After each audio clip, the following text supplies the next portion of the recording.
Salam əziz xanımlar, mən bugün sizə makyaja yeni başlayarkən bizə lazım olacaq fırçalardan danışacağım. Bilirəm, çoxlarınız elə mən də makyaja yeni başlayarkən çoxlu sayda və çoxlu növdə fırçaları görərkən bizim başımız qarışırdı və çox tərəddüd edirdik ki, görürsən bu fırçalardan hansı mənə lazımdır, hansını almayım, hansının alınması əlavə məsrəfdir. İlk olaraq makyaj edərkən təbii ki, üzümüzə tonal krem tətbiq edirik. Məhz tonal kremi tətbiq edərkən bizə lazım olacaq 3 növdə fırçalar var.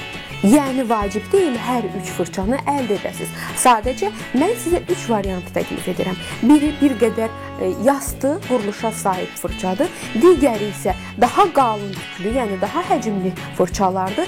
Bu fırçalardan birinin tükləri daha seyrəkdir.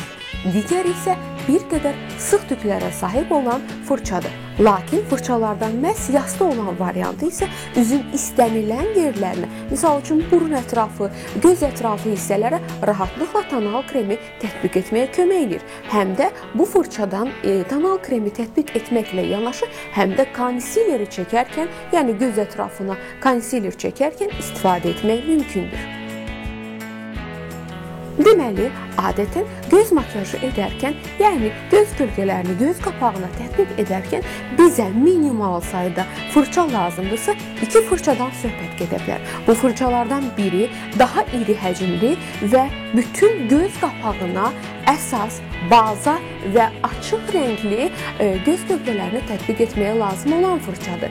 Digər fırçamız isə bir qədər balaca və ucu bir qədər uzunsov olan fırça lazım olacaq. Bu fırça daha tünd rənglərin göz qapağının kənarlarına tətbiq etməyə və ümumiyyətlə 2 rəngi, yəni tünd və açıq rəngli göz kölgəsini bir-birinə qarışdırmağa kömək edəcək. Əgər bu işə biraz da peşəkar yanaşmaq istəyirsinizsə, onda sizə 3-cü bir fırça lazım olacaq. Bu 3-cü fırça gözünüzün ətrafına, üstünə, altına çəkdiyiniz göz qələmini yaymaq istəyəndə kömək edəcək. Bir qədər ucu qələm formasında olan bu fırça gözümüzün ətrafına çəkdiyimiz yağlı qələmin yayılması üçün, misal üçün dumanlı göz kölgəsi yaratmaq üçün istifadə oluna bilər. Bir çox vizajistlərin xidmətindən istifadə edərkən siz görürsünüz ki, qaşların korreksiyasında da, yəni qaşların müəyyən qədər göz kölgəsi ilə korreksiya edilməsində bəzi fırçalardan istifadə olunur. Amma siz yenə də bu işdə qənaət etmək istəyirsinizsə, sadəcə qaş qələmi əldə edərkən onun bir ucunun fırçalı olmasına diqqət edin.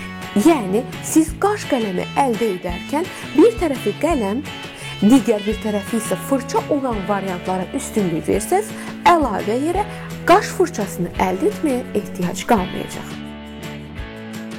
Daha sonra gəlirik korreksiyaya.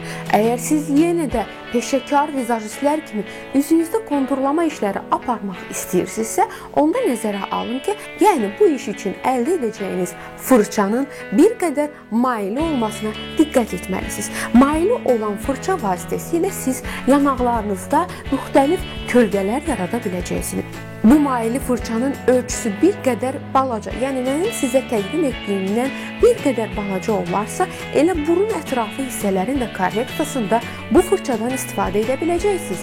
Amma yox, mənim kimi fırçanız həddindən artıq həcmlidirsə, yəni üz hissələrində, yanaq hissələrdə korreksiya etmək üçün istifadə olunursa, onda təbii ki, bu boyda fırçadan burun ətrafında istifadə edə bilməyəcəksiniz. Mənim kimi sizdə ayrıca kiçik ölçülü burun korreksiyasında istifadə olunacaq fırçanı əldə edə bilərsiniz.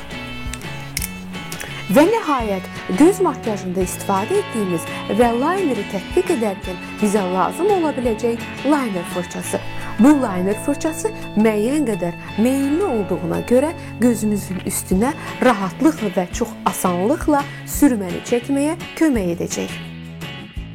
Makyajımızın qalan hissələrinin, yəni bərbəzəyinin tamamlanması üçün lazım olacaq fırçalardan biri ənlik fırçasıdır. Yəni ənlik fırçası bir qədər həcmli ola bilər və daha yumşaq tüklərdən, daha seyrək tüklərdən ibarət olmalıdır ki, enliyi birdən-birə kəskin şəkildə üzünüzə tətbiq etməyək. Digər bir fırça isə buna kosmetika dünyasında, yəni makyaj aləmində kabuki fırçalar deyirlər. Bu fırçaların köməkliyi ilə siz üzünüzə kirşan tətbiq edə bilərsiniz. Amma kirşandan əlavə olaraq da əgər siz yenə də qənaət etmək istəyirsinizsə, bu fırçadan həm konturlama işlərində, həm ənliyin tətbiqində, həm də ki, elə kirşanın tətbiqində istifadə edə bilərsiniz. Sadəcə bu prosesi, yəni bir fırçanız var və onu 3 işdə istifadə etməlisinizsə, rənglərin seçiminə diqqət edin. Yəni, əvvəlcə siz üzünüzə kirşan tətbiq edirsiniz, daha sonra